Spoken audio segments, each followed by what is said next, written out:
Hebreërs 4 vers 12 en 13. Die woord van God is lewend en kragtig. Dit is skerper as enige swaard met 2 snykante en dring deur selfs tot die skeiding van siel en gees en van gewrigte en murg, te beoordeel die bedoelings en gedagtes van die hart. Daar is ook niks in die skepping wat vir God onsigbaar is nie.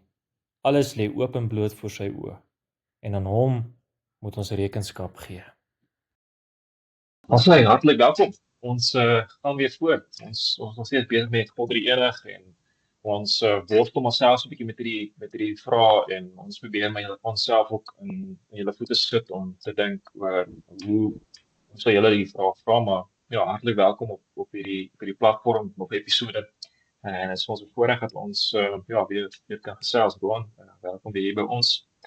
Dus hierdie pad waar jy kan saamstap en ja, vandag se vraag tema is, was God drie enig van eenigheid af God drie enig of het Jesus Christus en die Heilige Gees eers later tot stand gekom as God? Ek dink ja, in die tyd en die konteks waar ons sit is daar maar klomp mense wat ja, teen Jesus Christus en die Heilige Gees is en sê ja, hulle is eintlik maar eers later, eers met die uitstorting van die Heilige Gees, eers die geboorte van Jesus Christus wat hulle tot God geword het. Maar is dit die waarheid, Roan? Wat dink jy? Ek dink, ja, voordat ek nou jou vraag eintlik mooi wil beantwoord, wil ek net sê, dit is wat gebeur wanneer mense die Ou Testament en die Nuwe Testament van mekaar skei. In vandag se terme of in vandag se lewe sê mense nee, Ou Testament lees ons van 'n God wat net mense doodmaak en so ons moet van daai God vergeet, ons lees net die Nuwe Testament. En wanneer jy net die Nuwe Testament lees, dan sien jy ook, ewe skielik is daar nou Jesus en ewe skielik is daar nou die Heilige Gees met die uitstorting van die Gees tydens Pinkster. So hulle moes eers ontstaan net later. Maar as ons begin by Jesus, dink ek nee, natuurlik, hy was van die begin af daar. Ek weet daar is kultus wat glo dat Jesus 'n skepsel is. En dit is net nie waar nie, want as ons lees in Johannes 1 vers 3 dat alle dinge deur hom ontstaan het, deur die woord ontstaan het, dit is Jesus Christus, beteken dit dan hy het homself geskape as 'n man net 'n skepsel was, of as hy later eers op die toneel gekom het. Nee, hy was van die begin af daar, reeds voor die grondlegging van die aarde, was Jesus Christus al daar. Ons het al in die vorige video's verwys na Genesis toe. God het deur sy woord geskape. Dit is eintlik hy deur Christus geskape. En natuurlik deur die Ou Testament staan die woord Jesus Christus dalk nou nie presies daar nie, maar daar word gepraat van die Messias. Daar word gepraat van as ons dink aan die engel van die Here, en nog ek dink die 33-53 vertaling en ek dink die 2020 vertaling maak dit nog 'n hoofletter E, engel van die Here, en ons as gereformeerdes glo dit is Jesus Christus wat al daar was, voordat hy mens geword het, was hy al daar. So nee, hy het nie net iewers skielik kon staan of met alle respek gesê uit die hemel uitgeval nie. Hy was van die begin af was hy daar gewees. Deel van die ewige God. As ons praat van die ewige God, dan verwys ons nie net na die ewige Vader nie, ons verwys na Jesus Christus ook, en ek dink dit is wat Jesaja 5 ook sê, die sterke God en ewige Vader, en hy verwys juist na die Messias. So hy was daar van die begin af. Hy is nie ontstaan nie, hy was daar. Ek weet nie of jy iets daaroor wil sê. Ja, nee, ek wil so 'n bietjie verder gesels en ja, ek dink mens moet die grootheid van God hierin raak sien, om werklik waar te besef dat wat vir die mens onmoontlik lyk en vir die mens onmoontlik is vir Here moontlik. Dit is van wie ons hier praat, ons het al klaar met wie God is mooi deeglik bespreek. God is te groot vir ons en groot vir ons verstand, maar hoe die Here homself openbaar in sy woord is vir ons genoegsaam om daarmee vrede te kry, om berusting te kry. En ek weet daar is ook mense wat tekste die Bybel uit wil skeer en sê maar dis nie wat die Here sê nie en halfpad teen skop. Ek dink dis vir ons om rustig te raak en te sê maar dis nie my wil nie, dis die Here se wil wat ek na luister.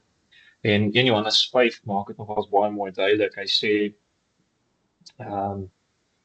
daar vanaf vers 6 tot vers 12 wil ek graag net vir ons voorhou, Verstaan, die een wat die water van sy doop en die bloed van sy dood na ons gekom het, is Jesus Christus. Nie net deur die water nie, maar deur die water en die bloed. Die Gees is die getuie daarvan en die Gees is die waarheid.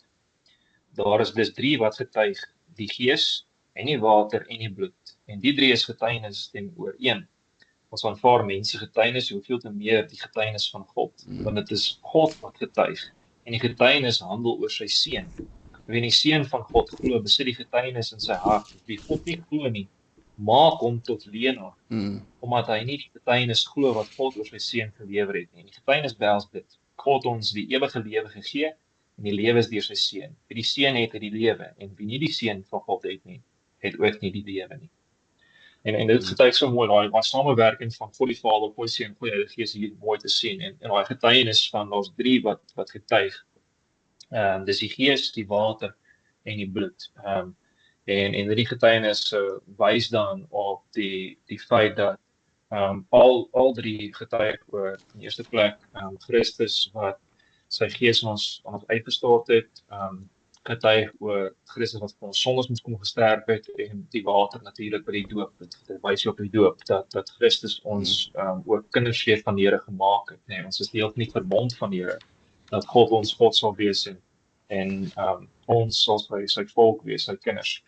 En daarom is dit vir ons so 'n troostryke ding dat ons weet God het van ewigheid af bestaan en sal tot in ewigheid bestaan. Openbaring 1 en Openbaring 22 maak dit ons mooi duidelik waar sê God is die Alfa en die Omega, die begin en die einde. Daar is niemand voor hom nie, daar sal niemand na hom wees ook nie. En dit is so mooi dat die Here ook dan konsekwent om homself vir ons voorhou, sodat ons nie hoef te twyfel daarin nie. Al gaan ons verstand te bowe, moet ons vrede maak oor hoe die Here van homself getuig. En as ons dan sê die Here is 'n leienaar en ons ruk dan teks uit die Bybel uit, dan sê ons eintlik godslasterlik dat die Here vir ons lieg.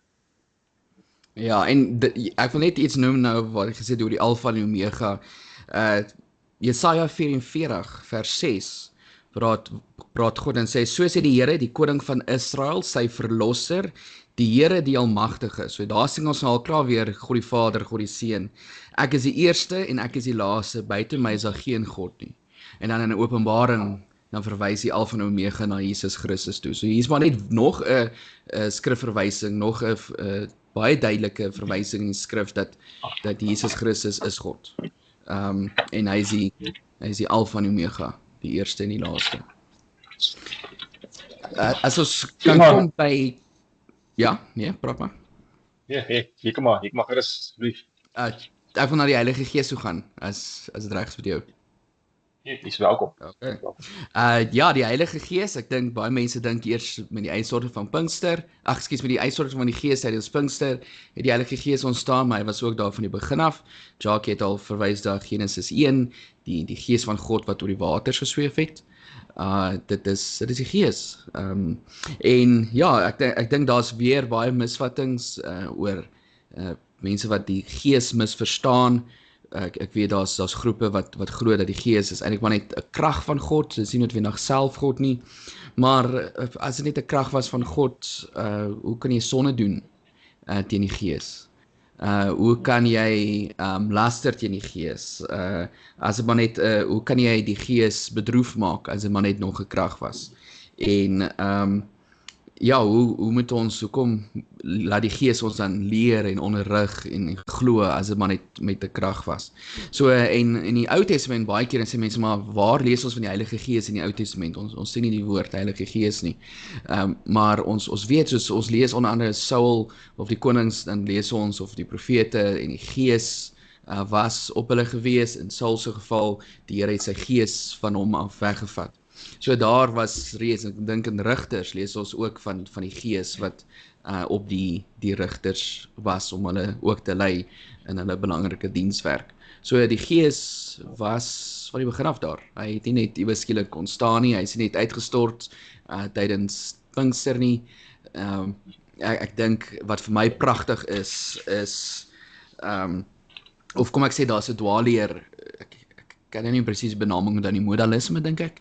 Maar wat sê dat dis God die Vader, dan hou hy op om God die Vader te wees sodat hy God die Seun kan wees. En dan hou hy op om God die Seun te wees sodat hy God die Heilige Gees kan wees. En hulle glo God is nou net die Heilige Gees, die Vader en die Seun het hulle werk gedoen en hulle staan nou eenkant.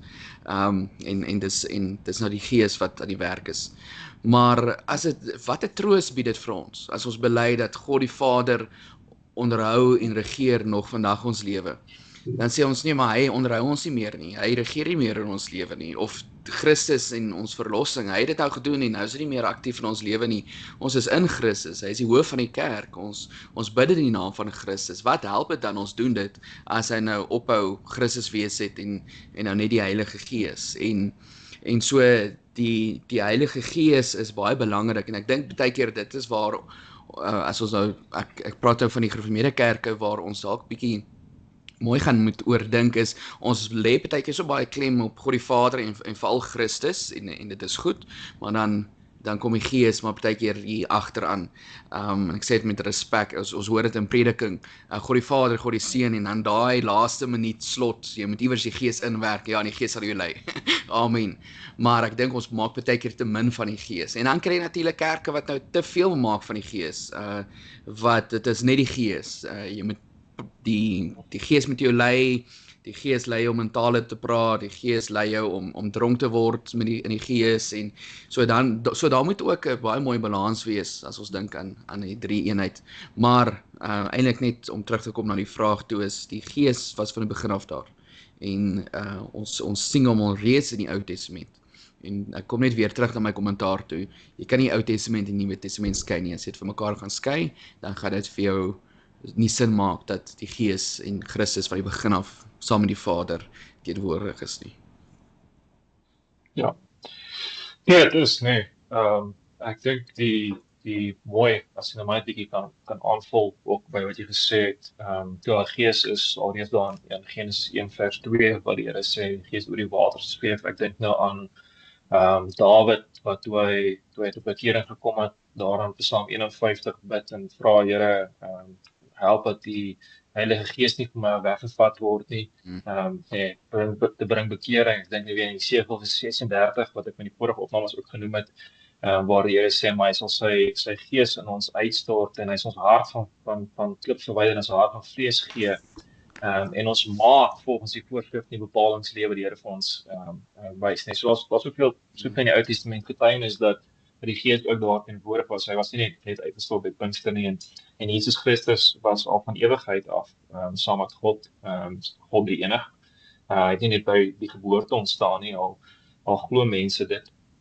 Dit sit al mooi duidelik raak te sien van die begin van die Bybel af, dat God die Vader en God die Seun en God die Heilige Gees was van ewigheid tot ewigheid.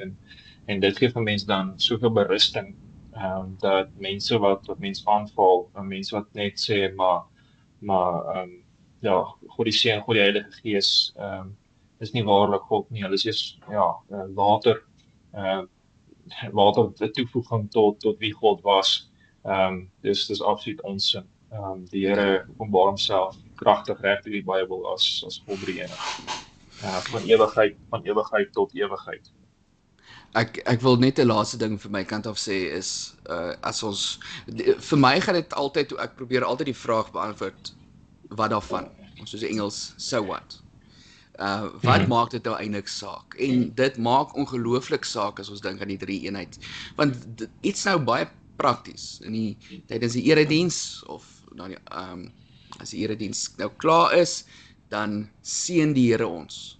Daai seën onder andere kom uit 2 Korintiërs 13, die genade van ons Here Jesus Christus, die liefde van God die Vader en die gemeenskap van die Heilige Gees sal by julle wees. So as ons nie glo aan die drie eenheid nie, as ons nie glo Jesus is God of die Heilige Gees is God nie, as ons 'n ander siening het, en dan Jesus is maar net 'n skepsel of die Heilige Gees is maar net 'n krag, dan beteken hierdie seëning eintlik vir ons niks. Maar as ons dit glo, dan hou dit 'n geweldige troos vir ons in. Die genade van ons Here Jesus Christus, dit is wonderlik. Genade is 'n woord wat baie keer so goedkoop gemaak is, maar as ons net weer gaan kyk, hoe wonderlik genade eintlik is. Genade, die liefde van God, Ek dink dat hy sy eie seun vir ons gegee het en die gemeenskap, die teenwoordigheid van die Heilige Gees. Sy ding sal by julle wees, nie is reeds by julle. En as jy in die drie eenheid glo, is dit 'n geweldige troos om hierdie woorde te kan hoor, te kan sien hoe die Here ons elke Sondag daarmee seën.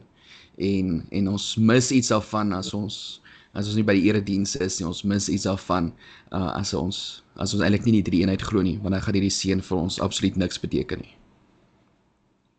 Ja, nee, en om daarbij aan te sluit, nee, as mens terugkyk na Numeri 6, dan sien dit self in daai seëninge wat oor die volk van Israel uitgespreek is deur die Lewiete, dan sien mens die werking van God drie enig in daai seën wat uitgespreek het. Nee, kyk ons net na Numeri 6 vers 22 tot 27 gaan staan daar.